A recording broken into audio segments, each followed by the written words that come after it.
we're in a new situation, and things, there's problems of the organisation of the solidarity movement, that's clear, about what campaigns and so on. But the objective situation, I mean, now it's going to be very easy to take the question of solidarity against the repression into the universities, for example. Already in the National Union of Journalists, there's a tradition of campaigning in defence of journalists who are imprisoned, victimised and so on. This can be spread out through a whole series of organisations. But it's got to get to somewhere where there's a campaigning ethos and not just getting a signature from a general secretary ethos, which is a bit of a problem at the moment. That's why they're kind of, it's good to get the support of the GMB or Unite. Unite took 50 copies of our pamphlet, their international department, down to their conference, for example, and we've only sent it to a few unions, perhaps send it to some more. So that's going to be ongoing, we have to keep it under review. But look, socialist resistance, shamefully, I would say for the whole of the British left, socialist resistance is the only organisation, that's a Left Unity pamphlet, but the two people who wrote it are in socialist resistance. And so we're in a good position, to take this up, renew our commitment to this campaign. Now, about the PKK, ISIS and the Americans. About 3 weeks ago, there's an American magazine called Foreign Affairs, quite a serious magazine. A lot of rubbish in it, but some quite interesting stuff. 3 weeks ago, there was a long and detailed article entitled, "What do you do with a problem like Erdoğan?" 3 weeks later, and it was a searing critique. I would say we agree 95% with what that did. From the point of view of the United States, they're burnishing their critique of this guy. And I'm not sure that Erdoğan has a complete plan.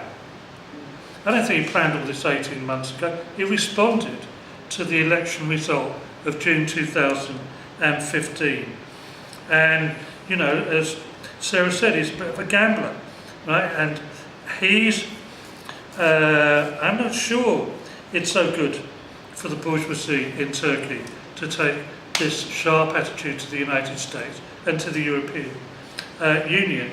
But now it's clear, with the death penalty and so on, he's saying, we don't care what they think. And also the critique of the United States is very, very sharp. Why are you supporting these terrorists? And then we come across some things which some people on the left get very iffy about. Like, for example, the liberation of Kobani by the YPG. Let's face it, a significant amount of that was due to the fact that ISIS were having a shit bombed out of them by the United States Air Force and Navy Air Force. What do we say about that?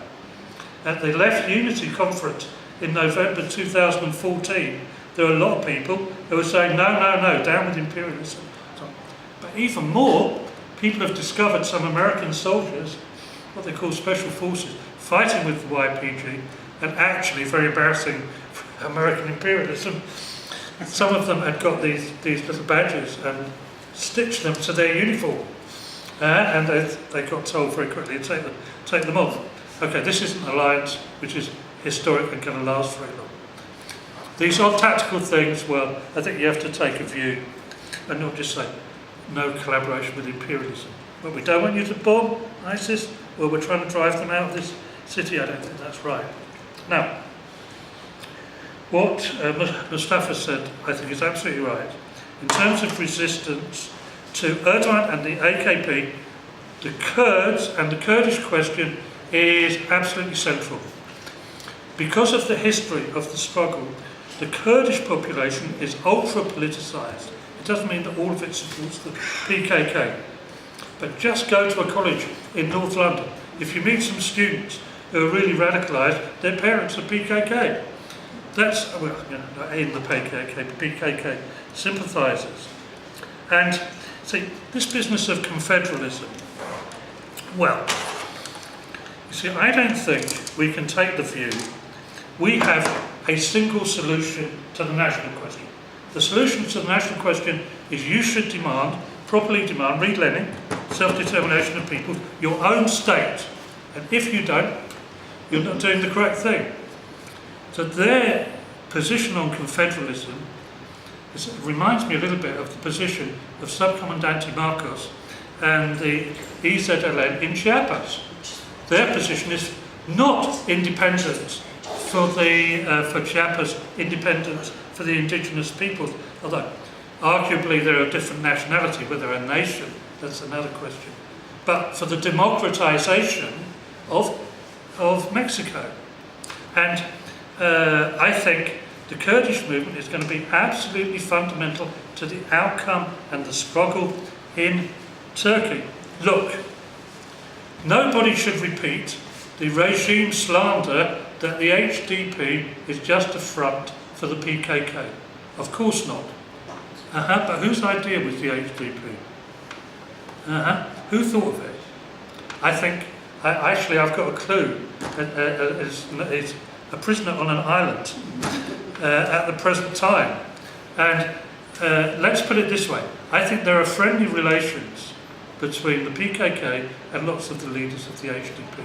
It would be naive not to admit that. And the HDP wouldn't exist without the Kurdish component of that. So it's absolutely fundamental.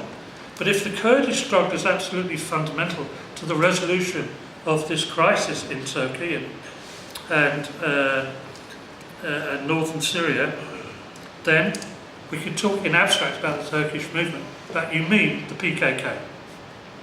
To be honest, you know, that the PKK is absolutely hegemonic in the Kurdish resistance. It's not unchallenged amongst the Kurds because there's this I've forgotten how to pronounce his name, Barzani. Incidentally, one of the mafia families in The Godfather Part 2 is called the Barzani family. That's something people ought to point out. But these people are just pro-imperialist rubbish. And so, for us, I'm not saying we should take a position, 100% support, whatever, but what the PKK's line is, and their line of democracy from the bottom up. So you can say, oh, this is just cynical business, we know they're old Stalinists and so on. But if you go around telling, 1 million or 2 million people who support you, organise yourselves from the bottom up, it has an effect on mass consciousness. You can't suddenly say, oh no, you can't have that anymore. And if you say women's equality on everything, and 40% minimum quota, and co-mayors, one of them got to be a woman, and women come out of your house and organise yourself and set up women's units in the YPG and guerrilla fighters in general. It has a massive impact. Kurdish society will never be the same again in relation to the role of women because of the turn of the PKK. You can't deny it. So, I'm not saying we should just be a PKK fan club, but we should have an objective view of what's involved in it. So, the next discussion, the leadership, I think the Socialist Resistance National Committee is meeting on Saturday, about this. But I think at that meeting it shouldn't just be an analytical thing or disputed questions, but organising solidarity is got to be an absolute key component of it. Thank you very much.